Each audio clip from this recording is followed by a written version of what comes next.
This film is the one that brought Michael Myers back to the big screen. Let's get into it.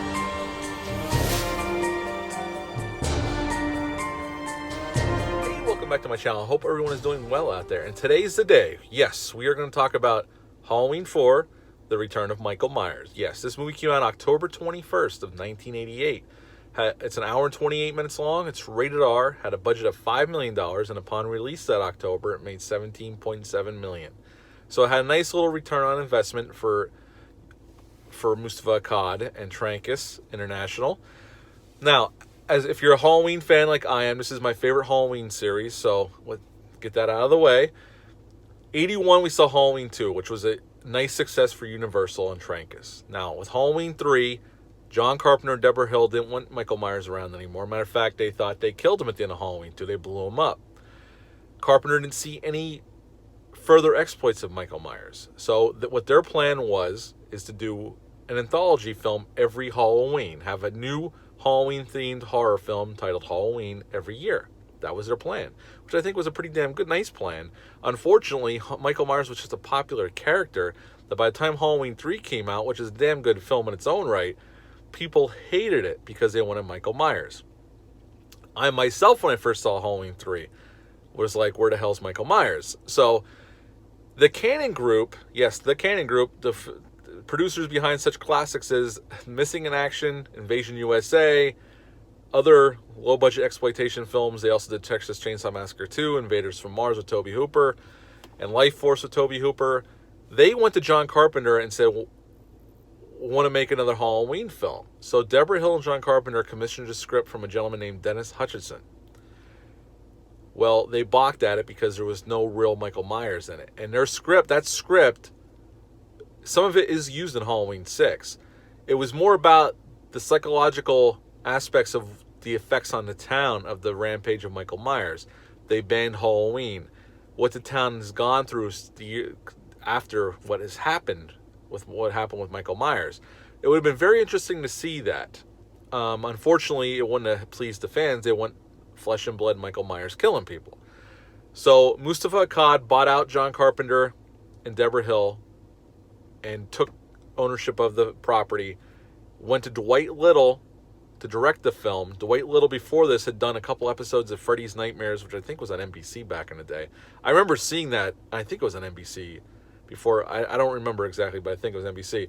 And he directed a movie called Bloodstone. I've never seen Bloodstone. After Halloween 4, he went on to direct Marked for Death with Steven Seagal, Rapid Fire with Brandon Lee, and Murder at 1600 with Wesley Snipes. And the man is still directing. He directs a lot of TV now. So the man has had a nice long career. Now, to come in and write this film, he brought in his buddy Alan McElroy, who they were developing scripts together. So they brought him in, and the problem was there was a writer's strike looming over Hollywood. Alan B. McElroy had 11 days to write the script, and he made it in just mere hours before the writer's strike took hold. So they decided to move production from Pasadena, California to Salt Lake City for budgetary reasons. And we have in our cast, we have Donald Pleasance back as Dr. Loomis. Yes, he survived getting blown up, which I don't know how, but he did. Ellie Cornell is Rachel Carruthers. The great Danielle Harris is Jamie Lloyd in this movie. George Wilbur is Michael Myers, and George Wilbur will reappear again in Halloween 6. He's the only stuntman to ever play Michael Myers twice, although you can say Tyler Mane played Michael Myers twice as well, but up until that point, it was only George Wilbur that played Michael Myers twice. And we find out, well, in the beginning of the film, it starts off on this farm. Nice imagery by Dwight Little. Shows all these farming equipment, these old school Halloween decorations. I remember my parents and my grandmother had similar, like those thick papered, like almost thin cardboard, like pumpkins and skeletons and stuff. I remember my parents having those, but when I was a kid, my grandparents had those. It's a really nice opening sequence, sets the mood for the film. This movie definitely feels like it's fall time, like it's harvest time. And I gotta give Dwight a little credit for that. It definitely feels like this movie takes place around Halloween. After that, we open up on a dark and stormy night. This ambulance going down the highway to a sanitarium. This is where when they enter the sanitarium, they're talking to a security guard who's going to take them down. And we get our first exposition dump about what has taken place over the last 10 years. About Michael Myers. After he got blown up, he was in a coma. He got sent here, and he's been here ever since. And he has been in a coma ever since. And Dr. Loomis survived as well. They take Michael, they're going to transfer him back to Smith's Grove, and while they're in the back of the ambulance, the two doctors are talking, and they say, does he have any living relatives? And the one doctor happens to mention that he's a niece living in his hometown, but she's too young, so he's basically owned by the state. And Michael, just like that, springs to life, puts a thumb into one doctor's head, kills everybody else, and that's the beginning of the film.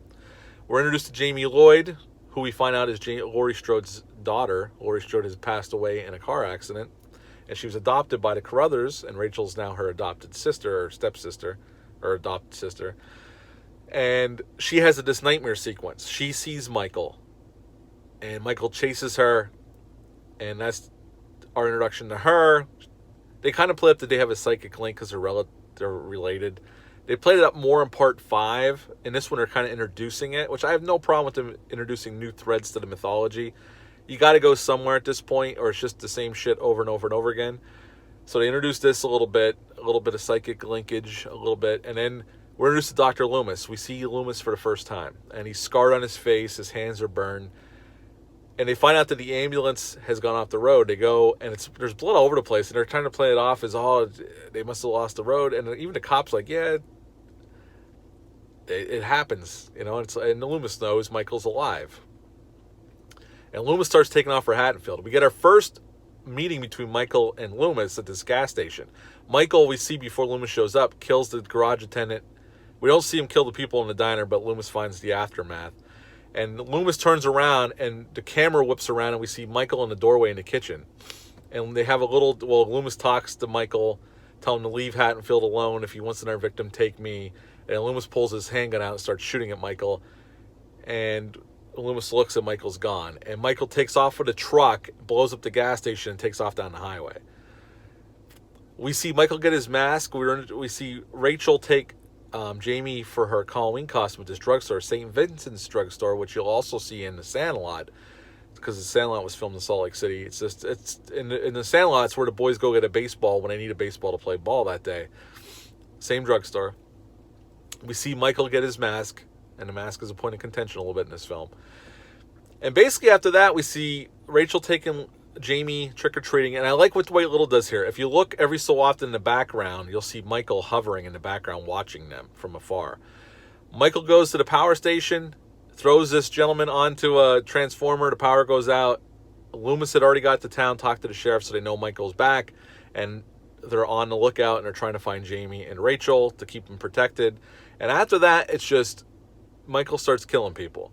The sheriff takes everybody back to his house and tries to hold up. Michael's already inside, and the sheriff leaves because these rednecks are running around trying to find Michael Myers, and they shoot somebody by accident. And Michael kills the sheriff's daughter, put a shotgun right up through her chest and into a wall. Brady gets killed in a cool way. We have a rooftop sequence, which is pretty cool. And then we got the major fudge up at the school where Michael throws Loomis through a door, and Michael has white hair. It's like, nobody on set noticed that the goddamn hair was wrong? Come on now, people. Jesus Christ, I can't believe they let that go, and they should at least reshot it, for Christ's sake. But they didn't. It's in there, and it's been people bringing up all the time about that goddamn shot.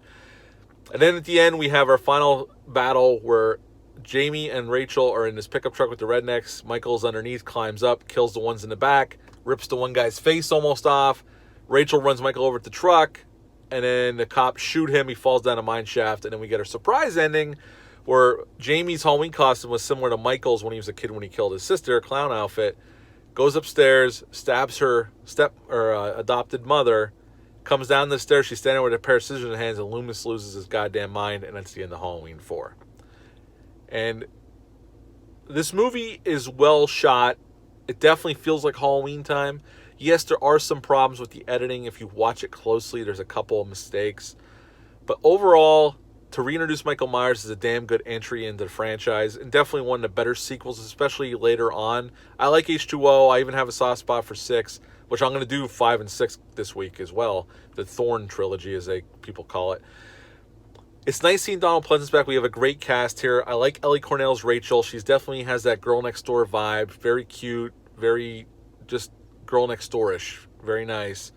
Daniel Harris is fantastic. George Wilbur, I like him as Michael Myers. He's one of my favorites as Michael Myers. And Donald Pleasance is always a pleasure.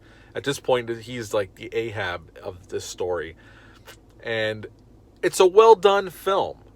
I have great memories of this film. This is also one of the first films I ever bought when I started collecting movies. I remember there was a video store going out of business, and because back then VHS tapes would cost between $25 and $40, depending on where you bought it, especially for a new movie. There was a video store going out of business, and I went there, I got taken there, and I was able to get this film with the original box cover for $5. I bought Halloween 5, The Revenge of Michael Myers, which I'm going to review next, and I bought Salem's Lot. And that's what started my movie collecting, those 3 films. And I used to watch this over and over and over again.